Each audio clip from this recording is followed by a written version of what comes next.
Hello, everybody. Welcome to the Buckeye Weekly Podcast. I am Tony Gerdeman, here as always with Tom Orr. Tom, how's it going? Well, Tony, I know we don't try to do weather chat every single show, but it's also like pushing 70 degrees outside and it's February, so I am absolutely delightful. It is wonderful. This is every February should be like this. Tony, how are you? I'm doing well. It is a bit windy. I'm not going to complain about the temperature in February, but this wind, Tom, it's got to stop blowing everywhere. The good news is it's kind of a warm wind that is blowing, so I'll take it. And, my February is spent just basically looking at the weather app, like, okay, the next 10 days look like they're going to be okay. And then the day after, okay, the next 10 days, it's just like living 10 days at a time. Not quite like the Fast and the Furious doing a quarter mile at a time. I'm more of a 10-day outlook kind of guy. So this is pretty good. And you got to remember, I am underneath this sweatshirt. I'm wearing my I Survived the 2022 Northwestern game shirt. So you've got to remember, I have a very high threshold for what is too much wind at this point after getting through that game. So yeah, this is fine. This is just a pleasant little breeze. And you no longer have any shrapnel stuck in your skull from that game. So everything's looking up, everything's coming up Tom Orr, and that's really good. That's great for you. So we're all happy for you, Tom. But enough about you. Let's talk about me. Or better yet, let's talk about the Ohio State Buckeyes, who looks like they are on the verge of making a personnel hire, or have made a personnel hire for the personnel department. And it's not been announced by Ohio State yet, but reports from like Football Scoop and Matt Zenitz of On3 saying that Ohio State is hiring Marshall general manager Mark Vautler to be Ohio State's department director of like player personnel, basically, replacing Zach Schwartz, who left after this past season. Will work under Mark Pantoni, who is now he's been the general manager and oversees the entire personnel recruiting department, and it's just getting bigger and bigger all the time. Did he say like how many people underneath him? It's over 10 now, right? There's he's got an entire team, obviously. Yeah, I think it was somewhere in the 10 to 12 kind of range. I'd have to go back and listen to that interview, but I was there when he was talking about it, and he talked about, he used a Yellowstone analogy, and the TV show, not the national park. And he said, you're not working the ranch anymore. You're running the ranch. So he is just he's kind of overseeing all of these folks, including Mark Vautler, assuming this all goes through as we are assuming it will. This is another guy to kind of be the boots on the ground type of guy for Mark Pantoni. And one thing that's interesting about Vautler to me is he is, yes, coming directly from Marshall, but 13 months ago, he was working at Alabama. So he was the football assistant director of player personnel at Alabama from March 2019 to January 2022. So you're getting a little bit of the, you hire the guy from the competitor and you get a little bit of inside view of how they're handling things. Things have changed a little bit in the NIL world since January 2022, but that's also still fairly recent. He was there for a good, year of full-blown NIL, close to a year of full-blown NIL at that point. So you're getting a little bit of, insight into how Nick Saban handled all that kind of stuff internally.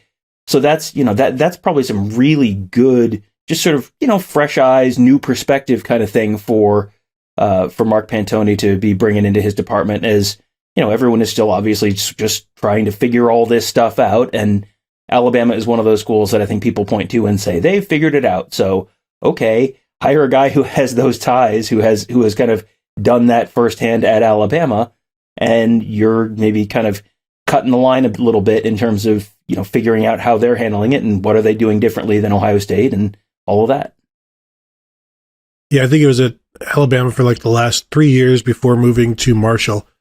And even if he was away from Alabama, I'm sure the ties and the contacts and I'm sure he was kept up to speed, or he kept up to speed what was going on at Alabama and what they were doing, because there's no harm in friends talking to the guy who is now at Marshall. It's not like they're running in the same recruiting circle, so they can certainly share any secrets they have. But He's also spent time at Tennessee.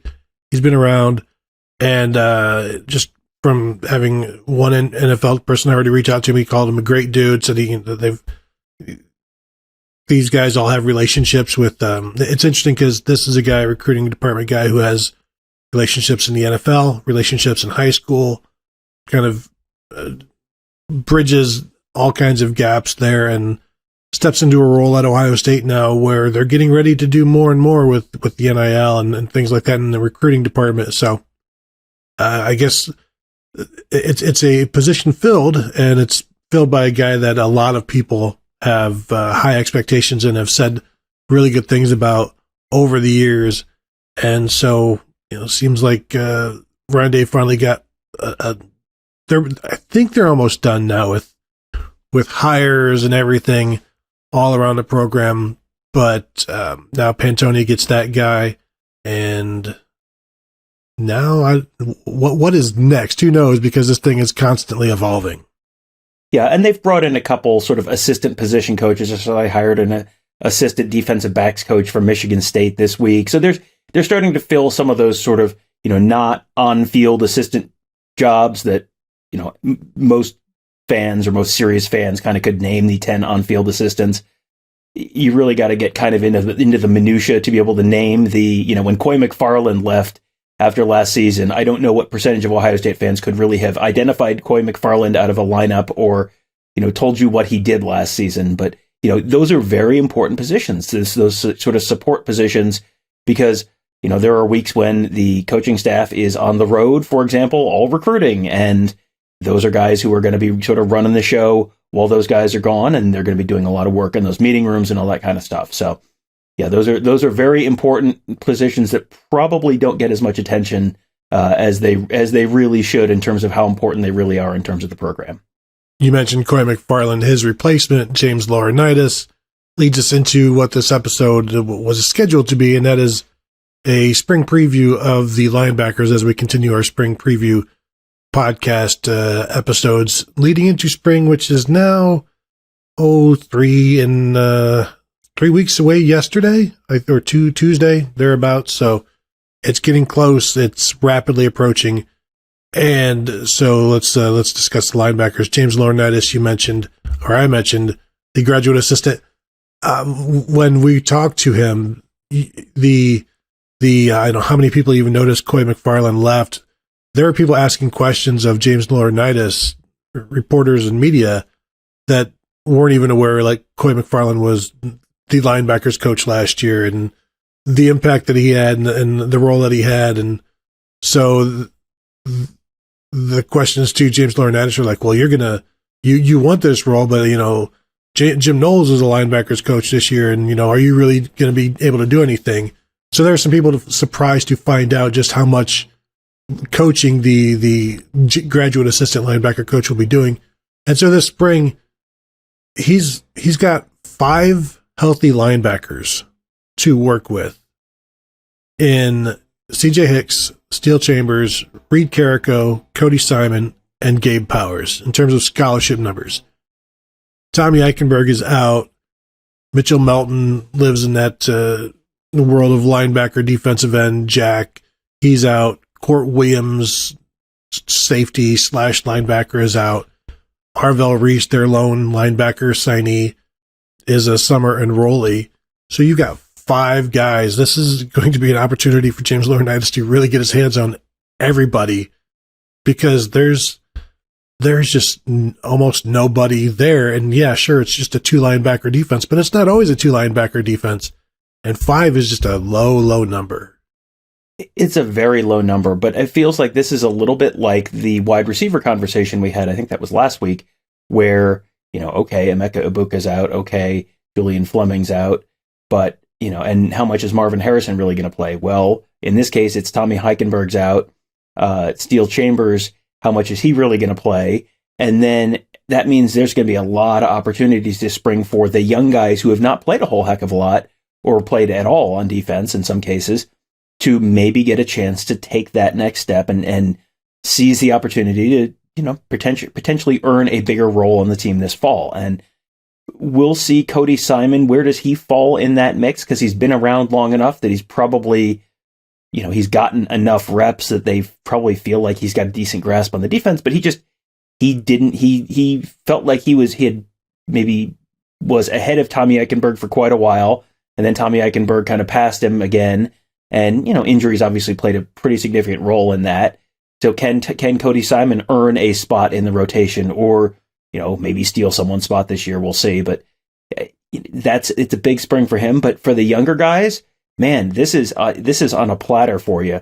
CJ Hicks, Gabe Powers, Reid Carrico. This is it. This is as good a chance as you're going to get to, get on the field, get reps, potentially a lot of reps, maybe even with the ones, and really get a chance to start making your case for earning some playing time on that defense.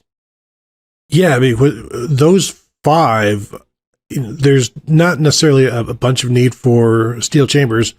Not sure how much of a need there is for Cody Simon to get a bunch of snaps. And so now you're down to 3 guys, and all 3 of those guys need as many as they can get.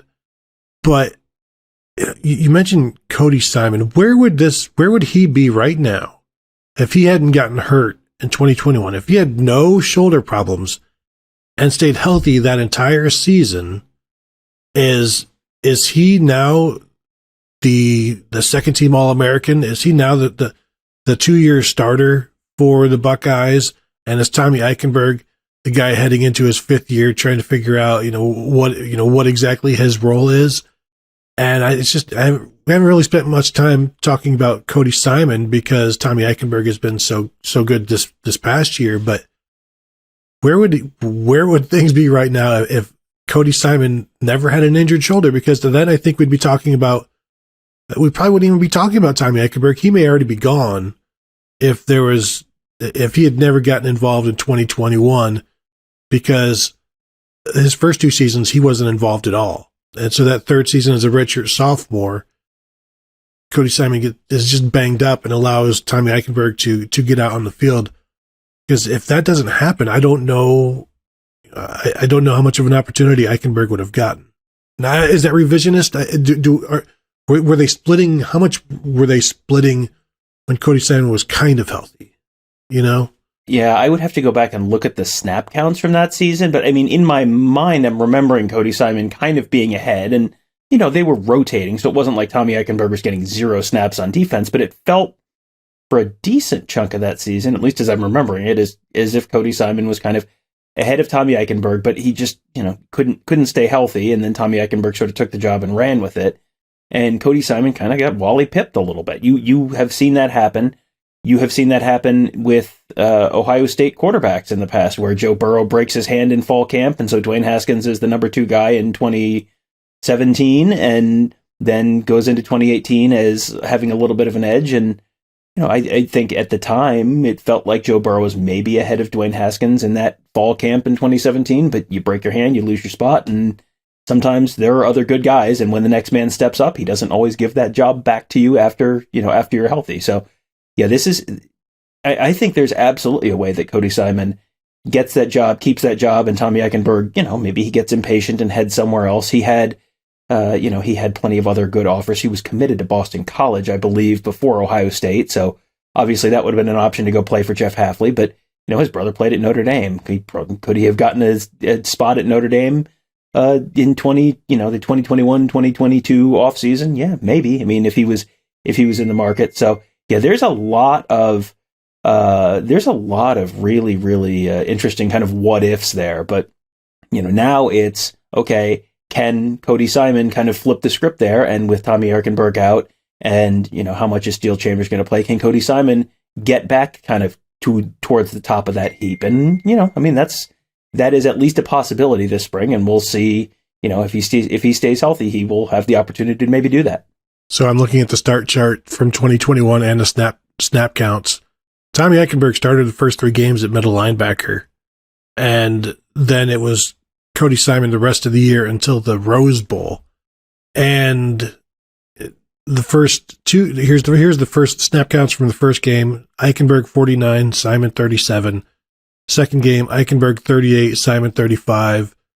Third game, Eichenberg 53, Simon 68, and then it's 26-21 for Simon and 36-11 for Simon. But throughout this entire time, like Cody Simon's shoulder is just getting worse and worse. So I wonder, I guess, since we wrote about it, I probably just go back and relive how it was going on in real time that Tommy Eichenberg won the job. But Simon being injured and then still being able to seemingly take the job, but not able to hold onto it. But of course, they were definitely splitting reps at that time. But as I said, a lot of that was injury.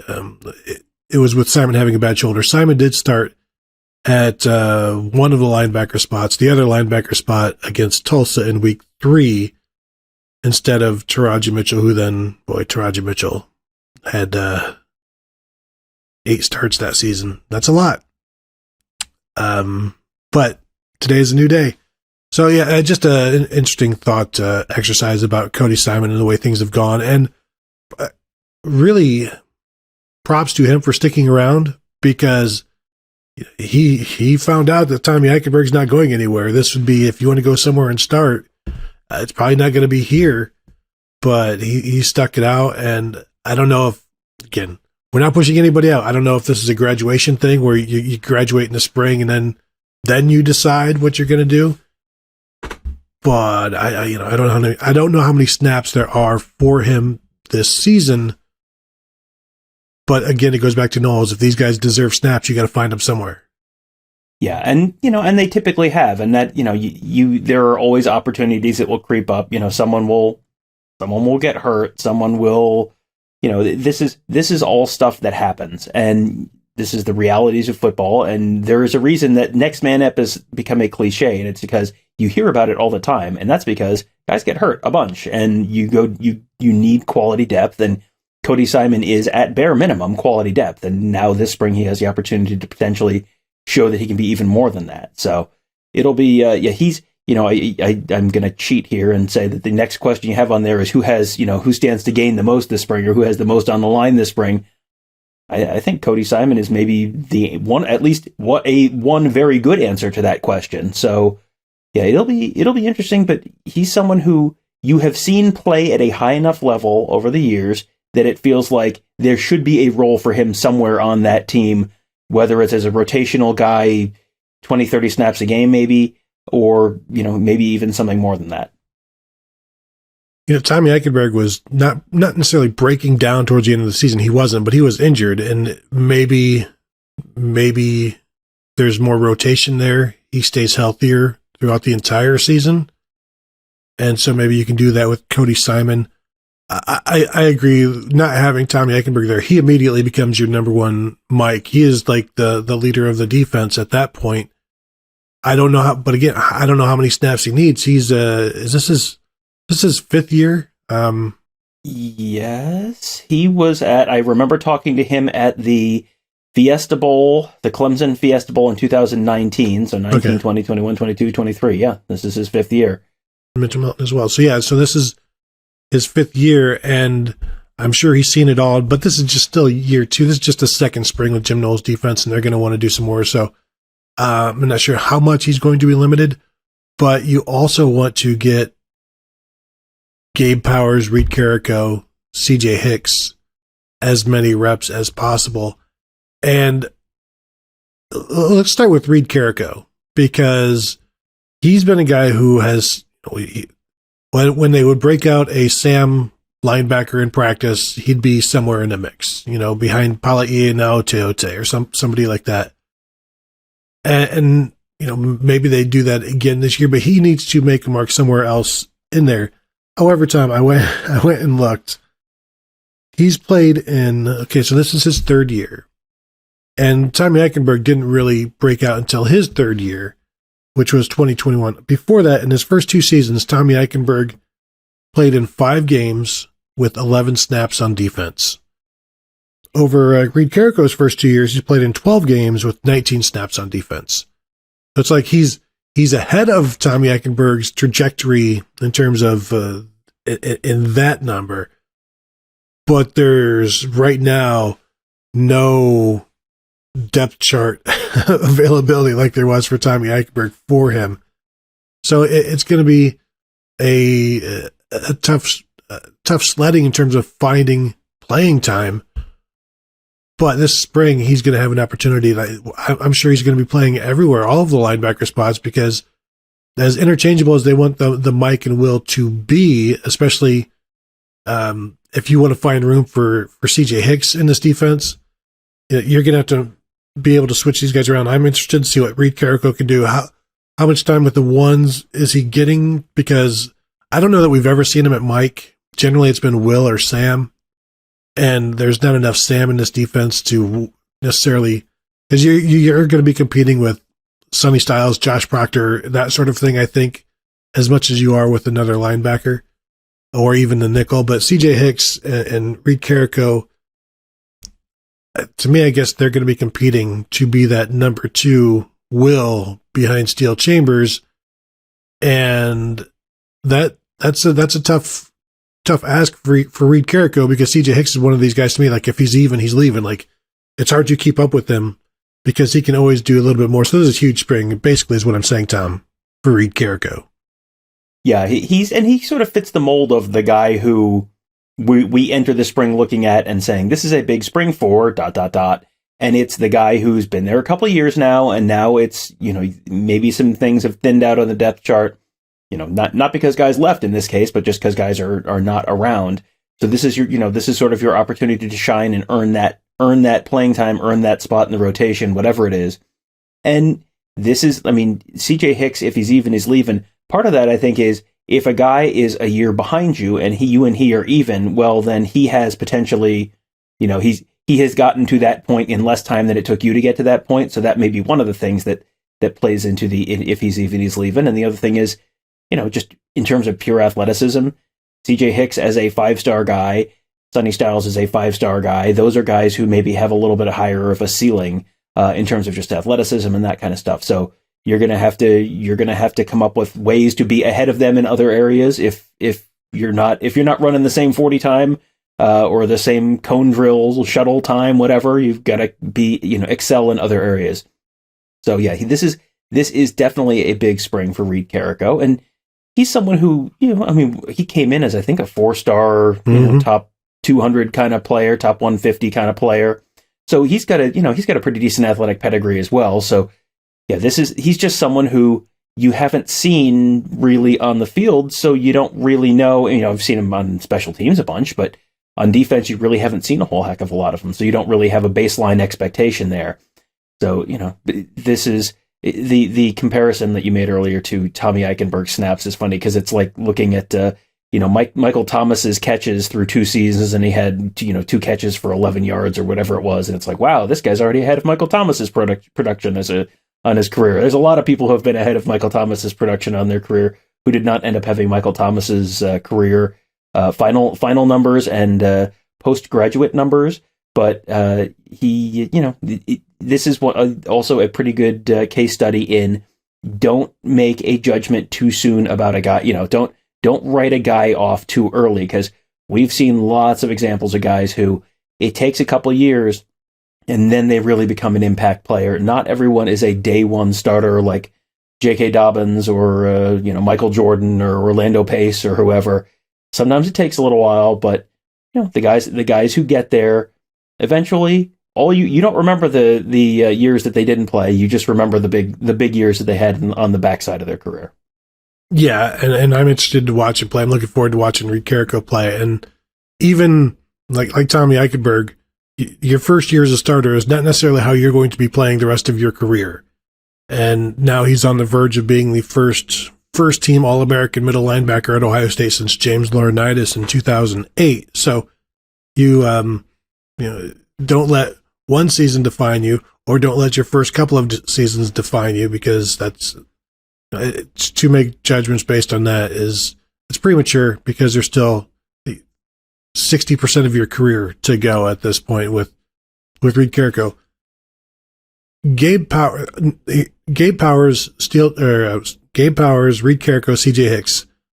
Tom, do you know how many snaps they played on defense last year combined?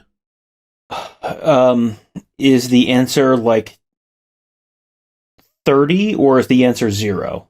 The answer is 0, which is, because I was looking back at old snap counts, and I think the 2020 season against Alabama, I believe 8 different linebackers played in that game and got snaps on defense, because at that point, that's all they had left were linebackers. And you may have remembered such plays as Tough Borland being put on Devontae Smith, that sort of thing.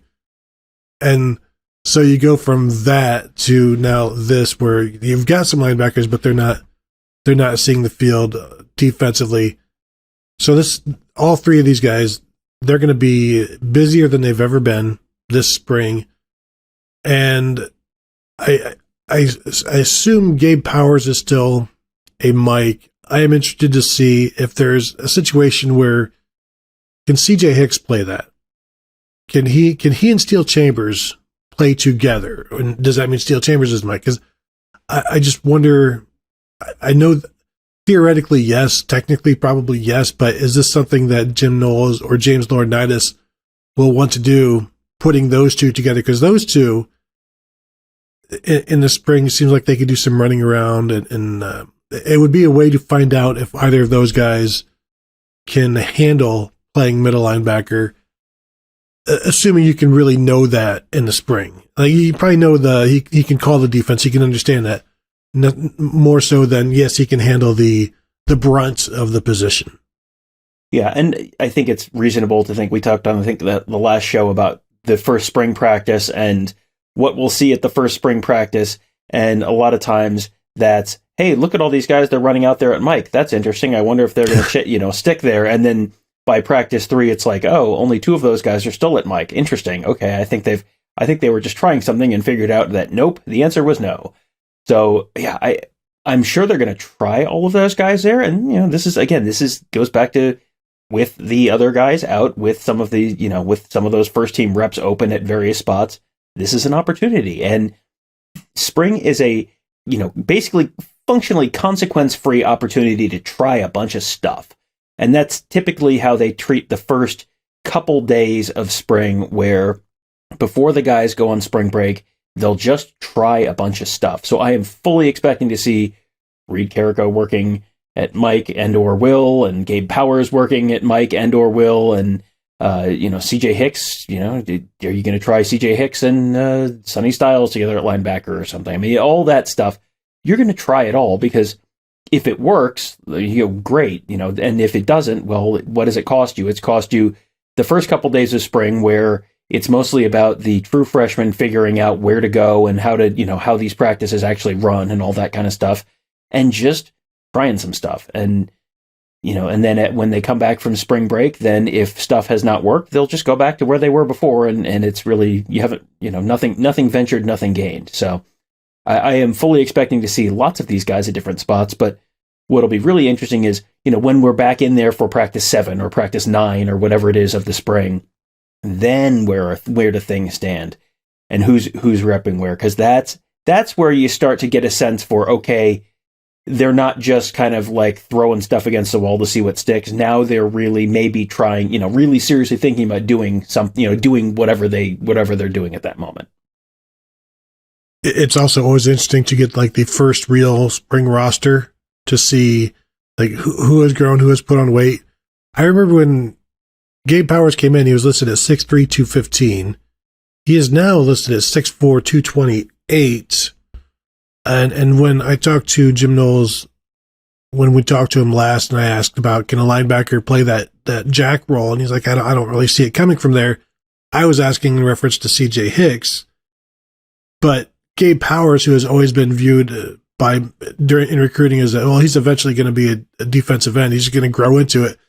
And then he shows up in Columbus weighing less than CJ Hicks. But now as he continues to put weight on, maybe that's an area where they can find something for him. So I'm also interested to see how much experimenting at that role are they doing this spring, or is it, because remember last spring, didn't they do just like a lot of Sam? Like they were in 3 linebackers almost all spring long, if I recall. I remember that too. And then during the course of the season, how much Sam did we really see? It felt like you saw that maybe against Wisconsin, maybe a little bit against Notre Dame.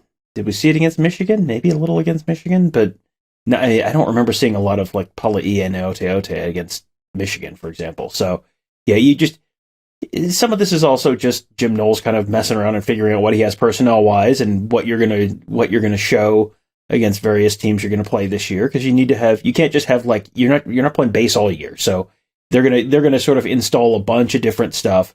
But I am not expecting to see a bunch of Sam. Have we talked? Well, I guess we should. Let's do our every podcast as someone's first and explain real quickly now that we're at the end of the show, the difference between a Sam and Mike and a Will. These are not just guys' names. They are, the first letter is also kind of an indicative of where this person plays. So the Will is on the weak side. That is sort of your Darren Lee type linebacker. The Mike is the middle linebacker. So that's, Tommy Eichenberg now, but it's also, Andy Katzenmoyer is kind of the classic, Ohio State middle linebacker. All the Ohio State linebackers, that you know and love, Cousineau, Spielman, all those guys, those were Mike backers for Ohio State. And Sam is your strong side linebackers. That's sort of the strong side of the formation. That is a position that has kind of gone away over the years as they have sort of started to shift away from, the traditional 4-3 into now more of a 4-2-5. The Sam has been the one that has kind of come off the field in that role, but you will still see them when they play a, bigger traditional burly Big Ten kind of run between the tackles kind of team. You'll see more Sam when they're playing like Iowa. It'll be interesting. Boy, I was going to say Wisconsin, but Wisconsin may be changing their offense quite a bit, so they may not be a Sam linebacker opponent very much anymore. So we'll have to see how that goes.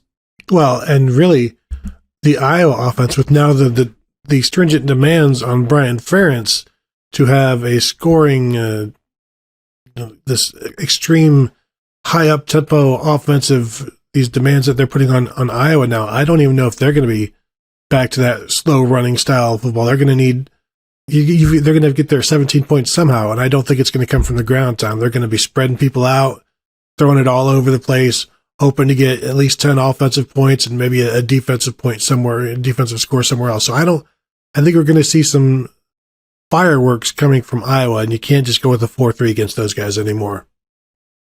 Iowa Hawkeye Air Raid football, what a time to be alive. It could happen. It could happen. Maybe. Anything else from this group that you want to discuss before we get out of here? And I'm sorry for bringing up Iowa football. That's my fault. Yeah, I'm sorry. I mentioned them. I broke the seal, and I'm very sorry to everyone. But I think we've covered the linebackers. This is, there are a bunch of position groups this spring that I feel like, you can look at the quarterbacks and go, yeah, that's going to be really interesting to see, because there's a legitimate quarterback battle. And boy, how are they going to handle the running backs? Because there's 5 scholarship running backs, and how are they going to sort that out? And boy, the wide receivers, boy, we're talking about those. I guess that was the show earlier this week. The veteran guys are out, so we're going to get to see a bunch of young guys. And now the linebackers is like, boy, there's some of the veteran guys are out. We're going to get to see a lot of the young guys. It's like, man, there are some really interesting storylines at just about every position group around the field. So should be a pretty fun spring. It will. Looking forward to it as all. And of course, you can find all kinds of insight at BuckeyeHuddle.com. Become a member and see the premium stuff behind the paywall for you, recruiting, team coverage, all kinds of good stuff like that. And also YouTube.com/BuckeyeHuddle for all of our podcasts. We're going to be going live during the spring quite a bit. More live plans, obviously. Plenty of interviews dropping from the after practice interview sessions, all kinds of stuff like that. So go ahead and subscribe, hit the thumbs up to be notified when those videos get dropped. And if you want to hit the thumbs up on this video as well, that would be fantastic. So thank you all for tuning in, and we'll talk to you guys later.